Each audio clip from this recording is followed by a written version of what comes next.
Peregrine, Duke of Norhaven, came round the corner of his own terrace at 10 minutes past midnight and found a young woman halfway out of his bedchamber window, one shoe on, gripping the ivy like a sailor in a gale. "Wrong room," she whispered down at him. He stopped on the gravel. It had been, up to that point, an entirely ordinary Tuesday. "Madam," he said, "you are 18 feet above a stone terrace." "I am aware of the terrace, thank you. It is the only part of the arrangement I have been able to give my full attention." She adjusted her grip. Something in her apron pocket clinked. "Would you be so good as to go away? You are making me self-conscious." "I am not going away." "Then would you be so good as to stop looking up?" "Also, no," said the Duke of Norhaven and moved directly beneath her and put his arms out. "Let go." "Certainly not. I do not know you. I am Norhaven." There was a pause up in the ivy. "Oh," said the young woman in a small voice, "that is very much worse." She was a slight thing, and the ivy was 200 years old and rotten at the root. And it gave way approximately 1.5 seconds later, and Peregrine caught her the way one catches a sack of meal thrown down from a loft, badly, with a great deal of noise, and staggering 3 steps backward into a stone urn. He set her on her feet at once and stepped back a full pace, and she straightened her cap, and they stood 2 yards apart on the terrace like a pair of duelists. A stoneware bottle rolled out her apron and came to rest against his boot. Peregrine picked it up. Quince cordial. "Lady Ottoline Frayne cannot sleep without it," said the young woman, with enormous dignity. "I am her companion, Tamsin Quill. I arrived this afternoon. I have never been in this house before, and I would like to state for the record that 11:30 o'clock I went down the back stair for that bottle and came up a different one, which I now understand to have been the west stair, which I now further understand your under-butler locks at 11. Fawcett locks it at 11. "Fawcett," said Miss Quill, "locks it 11. So I turned into the first room I came to rather than be discovered wandering your corridors like a housebreaker, and the door shut behind me, and this," she opened her fist, "came off in my hand. On her palm lay a brass door handle." Peregrine looked at it. He had complained about the handle to his housekeeper for 14 months. "That is the blue guest room," he said. "It is the room in which I have just spent 40 minutes shouting politely into a keyhole. The window was the only remaining course. I did not know it gave onto." She stopped and went scarlet from throat to hairline. "Whose window is that?" "Mine. Your Grace, I was never inside your—" "I know exactly where you were," Peregrine said. "You were in the blue room which shares the porch roof, and you came along the ledge, and any man who says otherwise will answer to me." "Miss Quill, kindly stop apologizing. It is my house, my locked stair, my broken handle, and my ivy, and I have just been provided with the first interesting thing that has happened at Norhaven since the year 11. She looked at him then, properly for the first time, a small square-jawed face, freckles, a great deal of hair coming down on one side, and she began to laugh and clapped both hands over her mouth to stop it, and did not manage. Peregrine walked her round to the front door like a Christian, handed her the cordial, and went to bed. He discovered over the following days, in some trouble. Norhaven had 11 guests in it that week, gathered by his great-aunt Ottoline under the transparent pretence of the shooting, and Peregrine had spent 4 years being gathered at. He was 39, he was unmarried, and the county had made a project of him. He had learned to sit through a great deal of harp music with his face arranged. Miss Tamsin Quill did not play the harp. Miss Tamsin Quill sat behind Lady Ottoline's chair with a work-bag, refilled the old lady's cup before she asked, shouted the whole of the newspaper into a good ear every morning with excellent expression, and said almost nothing to anybody else. But on Wednesday he passed the library door and heard her reading aloud a leading article about the corn duties, and heard her stop and say, "That is nonsense, ma'am, he has counted the same twice," and heard his great-aunt cackle like a witch. On Thursday he came upon her in the stable yard giving her own bread and butter to his worst-tempered hunter, who took it off her palm like a lamb. On Friday at dinner, a portly gentleman named Mr. Gold declared that women had no head for figures, and Peregrine watched, with rising joy, as Miss Quill kept her eyes on her plate and said nothing at all, and as Lady Ottoline said loudly, "Tamsin, dear, what was the thing you said about his ship?" and as Miss Quill was obliged, going pink, to explain to the table exactly how Mr. Goll had counted the same tonnage twice, in 3 sentences with the arithmetic, and then apologized to him for it. Peregrine did not sleep especially well that night either. On Saturday he took the trouble to find out about her, rector's daughter from a parish 40 miles off, father dead 2 years.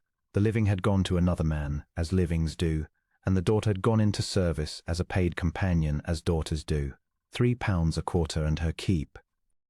On Sunday, Mrs. Wrensham told the whole drawing-room about the ivy. She did it beautifully. She had been at her window, she said, unable to sleep, poor creature, and had happened to look out, and had seen the most extraordinary thing, and of course she would not dream of repeating it, and then repeated it twice, with the window identified. The room went absolutely still. Peregrine, standing at the chimney-piece with a coffee cup, watched Tamsin Quill's face empty of colour and understood, with a cold clarity that surprised him, that this was not a piece of gossip, it was the end of her. A companion with a story attached to her does not get another place. She would be on the carrier's cart by Tuesday with a character her employer could not honestly write. He opened his mouth. His great-aunt Ottoline got there first. "Oh, that," said Lady Ottoline Frayne at the volume of the extremely deaf. "Yes, they are engaged to be married." "Peregrine, do stop skulking by the fire. Everyone has guessed." There was a silence of the kind that happens in a room when 11 people rearrange their entire understanding of the week. Peregrine had perhaps 2 seconds.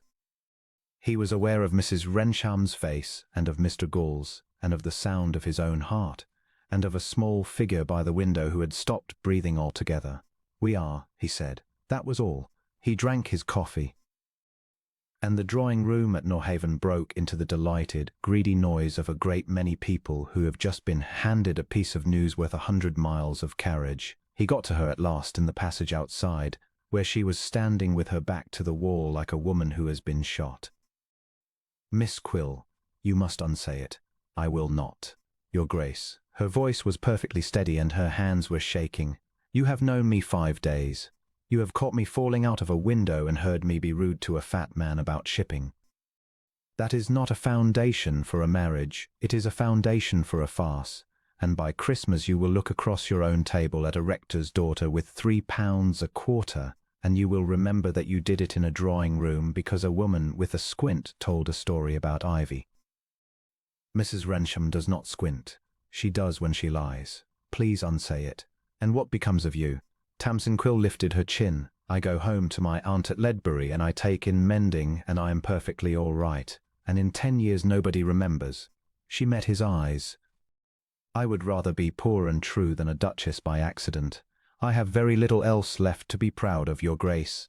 Kindly let me keep it." Peregrine, who had been fenced with by professionals for 20 years, found he had nothing whatever to say. She was gone at 6 the next morning on the carrier's cart, with a note for Lady Ottoline and no note for him at all. He went after her on the Thursday. It took him 3 days to get there, because he did the thing properly first, which was the only thing he could think of that might be believed. He went to Wexbridge and sat down with his own solicitor, and settled 400 a year on Miss Tamsin Quill of Ledbury, absolutely and irrevocably, hers whether she ever spoke to him again or not, with a clause that made it impossible for anyone, himself included, to take it back. Then he had the papers sent to her aunt's house by a separate rider so that they would arrive a day before he did. Then he had the brass handle mended. The aunt's cottage at Ledbury had a green door and a great deal of honeysuckle. Miss Quill opened it herself with flour to the elbows and went white. "You have made me a rich woman," she said. "It arrived yesterday. I have been sitting up all night trying to think how to send it back, and there is no way to do it, which I imagine was the point. It was entirely the point." "Why?" "So that when I ask you," Peregrine said, "you will be a woman with 400 a year of her own, refusing a duke from a position of some strength, and neither of us will ever have to wonder about it again." She stood in the doorway with the flower on her arms and did not say anything. He took the handle out of his pocket and held it out. "I have had this mended," he said. "It is the only door in Norhaven that would not open from the inside, and it is now the only one in the house that opens perfectly, and I have carried it about with me for 11 days like a lunatic." I am aware of how this began. I have been made thoroughly aware. I know that it is a ridiculous story, and that it will be told at every dinner table in the county for 30 years, and that some of them will always believe I was obliged. He drew a breath. I do not care. I was not obliged. I have been sitting up as late as you have, Tamsin, and it has nothing to do with Ivy. It is because you read the newspaper to a deaf old woman every morning with more expression than the House of Commons manages in a session. It is because my worst horse eats out of your hand. It is because you told a room full of people the truth about the shipping figures and then apologized for it, and I have been angry about that apology for a week and a half. It is because I have laughed 4 times since Tuesday and the previous total for the year was 1.